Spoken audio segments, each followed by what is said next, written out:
Good morning students. मैं आज लेकर आई हूँ क्लास 8 का chapter one which is crop production and management. इसमें आपको पता चलेगा कैसे शॉर्ट नोट्स बनाते हैं। मैं बना के लेके आई हूँ कैसे A4 शीट पे आपको शॉर्ट नोट्स बनाना है। बच्चों, शॉर्ट नोट्स बनाने का ये फ़ायदा होता है कि चाहे आप कहीं से भी पढ़ लें, पर आपको एग्ज़ाम से पहले रिवीजन करना होता है। तो आप बार बार रिवीजन करेंगे तो उस चीज़ को आप याद रखेंगे। अब बड़ा बड़ा पैराग्राफ जो आपने क्वेश्चन आंसर लिखा होगा उसको आप बार बार ये पढ़ेंगे तो एक रटने जैसा हो जाता है। तो आप जो समझ के आए हैं उसको आप एक शॉर्ट नोट्स में प्रिपेयर कीजिए, लाइक इंग्लिश में। एंड उससे आपका जो नॉलेज है वो हमेशा हर टाइम जितनी बार आप रीड कीजिएगा वो एक माइंड में उतना ज़्यादा रिटेन होगा। और इसके साथ आपको शॉर्ट नोट्स की प्रैक्टिस भी हो जाएगी, क्योंकि आपको 9th 10th और फॉर द 11th 12th में तो आपको शॉर्ट नोट्स के बिना चलेगा ही नहीं बच्चों, क्योंकि शॉर्ट नोट्स बहुत ज़रूरी है। आगे जाके आपको कॉम्पिटिटिव एग्ज़ाम्स भी करने होंगे। इसके वजह से क्यों ना हम शॉर्ट नोट्स पहले से बनाना सीखें, तो इससे आपको फ़ायदा होगा। मैं ये video as a experiment purpose से बना रही हूँ। अगर आपको अच्छा लगेगा तो आप मुझे कमेंट करके बताना कि मैं इसमें ऐसे वीडियोस और लेकर आऊँ और मुझे इसमें क्या चेंजेस करने हैं। This is a revision capsule. तो ये मेरा बच्चों नया सीरीज़ है जिसमें मैं रिवीजन कैप्सूल लेकर आई हूँ। दिस इज़ लाइक आपको पहले से सब कुछ आता है, बस मैं आपको रिवीजन करवाने आई हूँ, ठीक है। Now let's start. Let's start with the अब क्रॉप प्रोडक्शन एंड मैनेजमेंट है, क्रॉप से स्टार्ट होगा। तो this is how we have to write. We have to first use the sub heading, like this is a heading and we have this sub heading which is crop. अब crop का हमें definition जानना है, तो मैंने आपको बता दिया। आपको अब देखना है कि मैंने कैसे लिखा हुआ है। अब ये ऐसे लिखा हुआ है बच्चों कि एक बार देख के ना आपको सब समझ में आ गया। Okay, this is crop, okay okay, types of crops, okay okay. See, तो ऐसे आपको करना है। नाउ लेट्स स्टार्ट, फटाफट रिवीजन करेंगे। मैं सोच के आई हूँ कि आपको पहले से आता है, मैं रिवीजन करवाने आई हूँ। और कोई फर्स्ट टाइम देख रहा है बच्चों, आपको भी समझ में आएगा। ओके, आपको फुल फ्लेजेड क्लास चाहिए तो उसके लिए भी आप मुझे थोड़ा लिख के बताएं कि आपको चाहिए, तो मैं लेकर आऊँगी। Okay, let's start. So, what is crop? So, when plants of the same kind are cultivated at one place on a large scale, it is called crop. Okay? Examples are wheat grown at large scale. Now, types of crops. Types of crops are cereals, vegetables, fruits. Okay. वो सारे उन सबको crops कहते हैं जो एक plant को हम लार्ज स्केल पर किसी एक लैंड पे ग्रो कर रहे हैं, वो हमारे क्रॉप्स होते हैं। ओके स्टूडेंट्स, ये हमने पढ़ा। क्रॉप क्या है? When plants of the same kind का प्लांट हमारा कल्टीवेट कर रहे हैं हम लोग उसको एक जगह पे बहुत ज़्यादा स्केल पे, उसको हम कहते हैं क्रॉप। और हमारा एग्जाम्पल है wheat grown at large scale. Now types of crops आते हैं हमारे क्या क्या? Cereals, vegetables and fruits. Now आता है हमारा classification of crops on the basis of season. तो भाई सीजन के बेसिस पे भी हमारे क्रॉप्स डिवाइडेड हैं। आइए ज़रा देखते हैं कैसे डिवाइडेड है। तो पहला हमारा सीजन के बेसिस पे जो डिवाइडेड है वो फर्स्ट होता है खारिफ क्रॉप्स। अब बच्चों, खारिफ क्रॉप्स अब आप रटते होंगे। अब लोगों ने आपको बता दिया होगा कि खारिफ क्रॉप्स कहते इसको है क्या ये। तो ये वो क्रॉप्स होते हैं जो कि उगाए जाते हैं रेनी सीज़न में, क्योंकि इनको पानी की ज़रूरत होती है, इसलिए रेनी सीज़न में उगाए जाते हैं। अब कैसे याद रखें कि खारिफ क्रॉप रेनी सीज़न में उगाए जाते हैं? कितने बच्चों को उसमें भी डिफ़िकल्टी होती होगी। तो क्यों ना हम इसके लिए ट्रिक और टिप्स मैं आपको देती चलूँगी, आपको वो यूज़ करना है। तो के से कीचड़ याद रखिए आप। के से हमारा कीचड़ है, और कीचड़ कब होता है? बारिश में होता है। तो कीचड़ इज इक्वल्स टू रेन। तो आर से आपने समझ लिया रेन। तो रेनी सीजन में आपका kharif crop will be grown in rainy season. और रेनी सीजन, अब आपको ये याद हो गया कि खारिफ क्रॉप कब सोन होता है। और अब आपको देखना है कि जो रेनी सीजन है इंडिया का वो कब से कब तक होता है, which is from June to September. Okay, rainy season in India is from June to September. This is how you have to write in your answer also, if you are writing it in your school or even in your short notes if you are preparing it for revision purpose. Okay, आइए अब देखते हैं example of kharif crops. Example of kharif crops are paddy, maize, soybean, groundnut, cotton. ये सारे example आपके NCERT में given है। तो बच्चों मैं वही लेकर आई हूँ। अब इसमें भी बच्चों को ये एग्जाम्पल लर्न करने में डिफ़िकल्टी आती होगी कि कैसे याद करें मैम, खारिफ यही है और राबी में तो अलग आएंगे। तो इसके लिए भी मैं एक ट्रिक लेकर आई हूँ। ये देखिए, अब पी से आप पप्पू ले लीजिए। अब इसी ऑर्डर में आपको याद रखना है। तो paddy, maize, soybean, groundnut and cotton. Okay, तो कैसे, पप्पू मियाँ सोया ग्राउंड पे कॉटन लेके, पी से पप्पू पैडी, मेज मियाँ एंड सोयाबीन से तो आप याद ही रख लेंगे, सोया सो गया वो सोया, ग्राउंड नट है हमारा तो ग्राउंड नट से आ गया हमारा ग्राउंड पे, और कॉटन है तो कॉटन लेके सो गया। सोचिए कि वो बेचारा ज़मीन पे सो रहा है कॉटन की कोई चादर लेके या रज़ाई लेके, समझ रहे हैं। बस आपको ऐसे एग्जाम्पल लर्न हो जाएगा स्टूडेंट्स। एक बार और मैं बता देती हूँ, पप्पू मियाँ सोया ग्राउंड पे कॉटन लेके। अब आते हैं राबी क्रॉप्स पे। राबी क्रॉप्स पे these are grown in winter season, और विंटर सीजन कब होता है इंडिया में, अक्टूबर टू मार्च। अब फिर से राबी क्रॉप्स को मैम विंटर के लिए कैसे याद रखें, एक तो आप ऐसे कर सकते हैं कि आपको पता है खारिफ रेनी में होगा, तो दूसरा वाला हमारा राबी तो भाई विंटर में ही होगा। या दूसरा ऐसा भी तरीका है कि राबी से आप याद रखिए कि आर से आप रोते रहते हैं, कब रोते हैं, कौन से सीज़न में आपको आलस आती है सबसे ज़्यादा, ना बात करने का मन होता है, ना पढ़ने का, ना नहाने का, विंटर्स में। तो भाई राबी विंटर, ओके। और विंटर सीज़न हमारा अक्टूबर टू मार्च। आओ देखते हैं अब एग्जाम्पल क्या हैं इस क्रॉप्स के। तो स्टूडेंट्स हमारे राबी के जो एग्जाम्पल्स हैं क्रॉप के वो ये हैं, जो कि आपकी एनसीईआरटी में गिवन है। वो है linseed, wheat, gram, P and mustard. तो मैंने ऐसे सेट किया है कि मैं इसका कोई एक ट्रिक बना सकूं।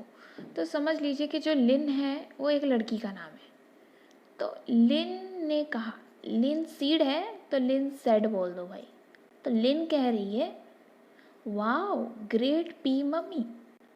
तो वाओ से वीट, ग्रेट है हमारा जी ग्राम, एंड पी को हमने पी ही रखा है ट्रिक में भी, और मस्टर्ड हमारी मम्मी बन गई है। तो एम से मस्टर्ड, एम से मम्मी। ओके स्टूडेंट्स, ये बस टेक्निक है, आप अपना बना सकते हैं जिसमें आप कंफर्टेबल हैं। मैं आपको एग्जाम्पल बता रही हूँ, ऐसे आप ना कंफ्यूज नहीं होंगे अगर आपको एग्ज़ाम में पूछेगा तो। आप राबी का खारिफ नहीं करेंगे और खारिफ का राबी मिक्स नहीं करेंगे। So yes here it is linseed, wheat, gram, P, mustard. तो लिनसीड हुआ, लिन ने कहा वाओ ग्रेट पी मम्मी, वो कह रही है मम्मी वाओ क्या अच्छे मटर बनाए हैं। तो उसने इंग्लिश में बोला है भाई, लिन नाम भी इंग्लिश वाला है तो इंग्लिश में बात कर रही है। लिन सेड वाओ ग्रेट पी मम्मी। ओके हो गया, examples done. Okay let's go further. So beside these pulses और वेजिटेबल्स भी होते हैं कुछ जो ग्रोन होते हैं समर्स में। तो हमारा अब आता है एग्रीकल्चर प्रैक्टिसेस। इसमें क्या है, ये वो प्रैक्टिसेस होते हैं जो फार्मर्स यूज़ करते हैं जब वो कल्टीवेट करते हैं कोई भी क्रॉप को। अच्छा देखते हैं इसमें क्या क्या आते हैं। तो पहला होता है preparation of soil. Okay preparation of soil क्यों ज़रूरी होता है, अब यहाँ पे मैंने बनाया था। प्रिपरेशन ऑफ सॉइल इसलिए ज़रूरी होता है क्योंकि भाई हमें लेवलिंग करना होता है। लेवल होता है ना, एक लेवल में लाना, तो लेवलिंग करना होता है। और दूसरा होता है इसी टॉप लेयर में हमारे न्यूट्रिएंट्स होते हैं। ये न्यूट्रिएंट्स हैं, न्यूट्रिएंट्स होते हैं तो भाई ये न्यूट्रिएंट्स मान लो। तो सॉइल को जो न्यूट्रिएंट होता है, ऐसे क्या कहते हैं, सॉइल के क्लम्स को लूज़ करने पे हमारे वो जो सीड हम सो करने वाले हैं, सीड हम जो सो करने वाले हैं उनको मिलेगा। ठीक है, ये न्यूट्रिएंट्स तो वो अच्छे से ग्रो करेंगे ना, अच्छे से ग्रो करेंगे। तो इसलिए preparation of soil is necessary. अब सॉइल हमारा प्रिपेयर हो रखा है, अब हम नेक्स्ट स्टेप कर देंगे सोइंग। तो सीड्स का अब सोइंग होगा। नाउ कम्स द पार्ट जहाँ पे हमारा मैन्योर और फर्टिलाइज़र डालने की बारी है। तो मैन्योर क्या होता है, वो ऑर्गेनिक होता है, फर्टिलाइज़र इनऑर्गेनिक होता है। ऑर्गेनिक क्या होता है, कोई भी हम ये वेजिटेबल्स के जो छिलके होते हैं इनको अगर आप रख दें, इनसे भी आप मैन्योर प्रिपेयर कर सकते हैं। ओके तो मैन्योर और फर्टिलाइज़र बेसिकली हमको क्या प्रोवाइड करेंगे भाई, न्यूट्रिएंट्स। मान लो कि ये न्यूट्रिएंट्स दे रहे हैं दोनों मिलके। ओके भाई हम तेरे को न्यूट्रिएंट्स दे रहे हैं प्लांट को। ओके तो इसने बोला मैं तेरे को न्यूट्रिएंट्स दे रहा हूँ। तो अब ये न्यूट्रिएंट्स कहाँ जाएगा, ये जाएगा प्लांट, जो हमारा क्रॉप है उसको जाएगा। अब क्रॉप जो है वो अच्छे से ग्रो करेगा। ओके अच्छे से फुल फ्लेजेड ग्रो करेगा। तो बेसिकली क्या है, adding manure and fertilizers, they are going to help in the development of the crop growth. Okay crop के ग्रोथ का। Now comes the irrigation part. अब हमारा क्या हो गया, सॉइल प्रिपेयर है, सीड भी हम डाल चुके हैं, मैन्योर और फर्टिलाइज़र भी डला हुआ है। अब इरिगेशन, पानी तो इम्पॉर्टेंट है कोई भी प्लांट के लिए, क्योंकि वही सॉल्युबलाइज करके। अब क्या है हमारा जो, एज यू नो कि प्लांट के पास तो रूट्स होते हैं, ठीक है, रूट्स होते हैं। आप भी खाना खाते हो तो पानी पीते हो, क्यों पीते हो, कुछ तो रीज़न होगा। तो क्या होता है कि सॉइल है, सॉइल में हमारे न्यूट्रिएंट्स हैं भाई।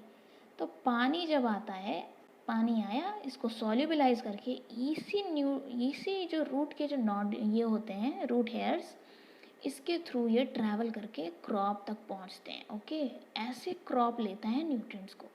तो पानी बहुत इंपॉर्टेंट है। अगर आपने इधर हमारे सॉइल के पास कितना भी न्यूट्रिएंट डाल दो, पर उसको थोड़ा सा भी पानी नहीं मिला, थोड़ा सा भी मॉइस्चर नहीं मिला, तो ये न्यूट्रिएंट ना ऐसे रूट हेयर के थ्रू ईजिली अवेलेबल नहीं करवा पाता क्रॉप अपने अंदर, और नहीं अवेलेबल करवा पाएगा तो भाई इसके अंदर कमी हो जाएगी। हमारा क्रॉप तो छोटा बच्चा अभी ग्रो कर रहा है, इसको बड़ा बनने के लिए तो चाहिए ये सारे न्यूट्रिएंट्स।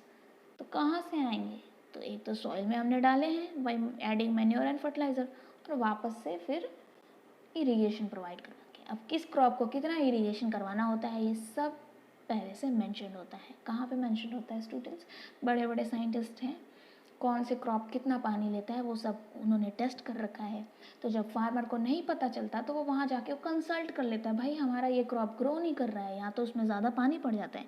कितने फार्मर्स होते हैं वो एजुकेटेड नहीं होते हैं, बट फिर भी वो क्रॉप वे में बहुत एजुकेटेड होते हैं। उनको एक बार उनकी फसल ख़राब हुई, ठीक है भाई, एक बार ख़राब हुई, उससे उन्होंने सीख ली। अब आप एक बार एग्ज़ाम में फ़ेल हो जाओगे तो आप उससे सीखोगे ना, आपने क्या क्या क्वेश्चन गलत किया था, अगली बार तो नहीं फ़ेल होगे ना। यूनिट टेस्ट में फ़ेल हो गए, दूसरी यूनिट टेस्ट में भी फ़ेल हो जाओगे क्या, नहीं, बहुत मार पड़ेगी।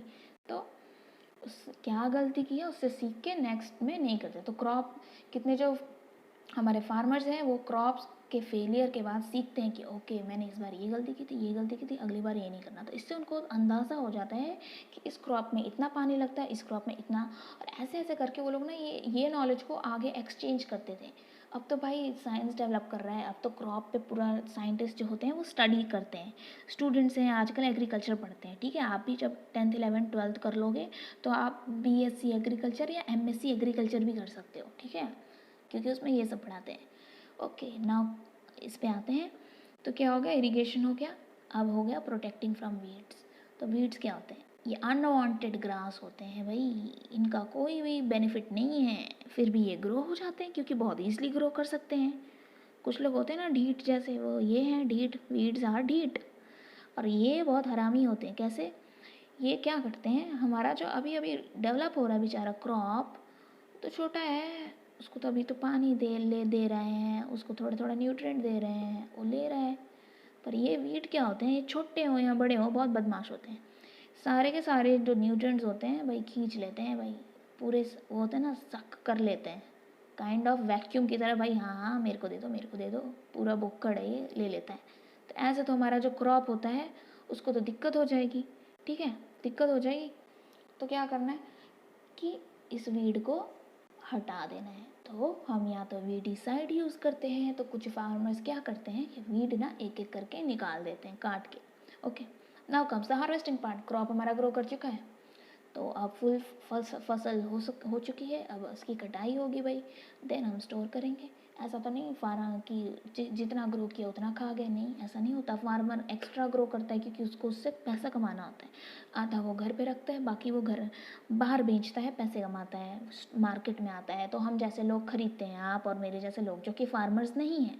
और बाकी क्या होता है, स्टोर होता है, अच्छे से स्टोरेज का भी सिस्टम होता है, आगे हम इस चैप्टर में ही पढ़ेंगे। अब आता है नेक्स्ट हमारा, why agriculture implements are used. क्यों भाई एग्रीकल्चर इम्प्लीमेंट्स क्यों यूज़ करते हैं, ऐसा क्या हो गया कि एग्रीकल्चर मेथड में, भाई एग्रीकल्चर कर रहे हैं हम लोग तो उसमें कुछ इम्प्लीमेंटेशंस होते हैं कि भाई हाँ ये यूज़ करो, ये यूज़ करो, क्यों करते हैं, ताकि हमारा बेटर यील्ड हो, फॉर बेटर यील्ड। और क्या कैसे करते हैं, for better yield it is necessary to break soil clumps before sowing the seeds. तो भाई ये तो मैंने पहले भी डिस्कस किया था कि भाई बेटर यील्ड के लिए सॉइल के जो क्लम्स बने हुए हैं इनको तोड़ना ज़रूरी है सीड डालने से पहले। क्यों, क्योंकि it levels the ground field which is beneficial for sowing as well as for irrigation. Okay हमने तो ये डिस्कस किया है। Now the second top layer of soil supports plant growth, turning and loosening of soil. Okay, top layer मैंने बताया था कि बहुत न्यूट्रिएंट रिच होता है, तो प्लांट ग्रोथ के लिए बहुत इंपॉर्टेंट होता है। तो जब टर्न एंड लूज करते हैं, ऐसे खुदाई कर रहे हो आप, ठीक है, आपने सॉइल को मिक्स कर दिया। पहले ऐसे में सॉइल में न्यूट्रिएंट्स ना इधर इधर इधर इधर बिखरे पड़े हैं, आपने मिक्स कर दिया। मिक्स तो अच्छे से मिलाने की वजह से क्या होता है, हमारा जो न्यूट्रिएंट्स होता है टॉप सॉइल का वो यूनिफॉर्मली डिस्ट्रीब्यूट हो जाता है, जो कि हमने अभी सीड जो सो किया हुआ है उसको अच्छे से वो न्यूट्रिएंट की अवेलेबिलिटी होती है। Okay, this is it students, मैंने यहीं तक का प्रिपेयर किया था। अगर आपको इसके आगे चाहिए तो आप मुझे प्लीज़ कमेंट करके बताएं। आपको प्लीज़ मुझे फीडबैक भी देना है कि आपको जो मैंने अभी तक ये टिप्स एंड ट्रिक्स में बताया है वो कैसा लगा है। अगर आपको ऐसे ही टिप्स एंड ट्रिक्स किसी कॉन्सेप्ट या किसी टॉपिक का चाहिए तो आप मुझे लिखें, मैं उस टॉपिक को ऐसे याद करने वाले चीज़ को ईजी बना के लेकर आऊँगी और ऐसे शॉर्ट नोट्स में लेकर आऊँगी। Thank you students, keep visiting my channel and like the video. Thank you so much.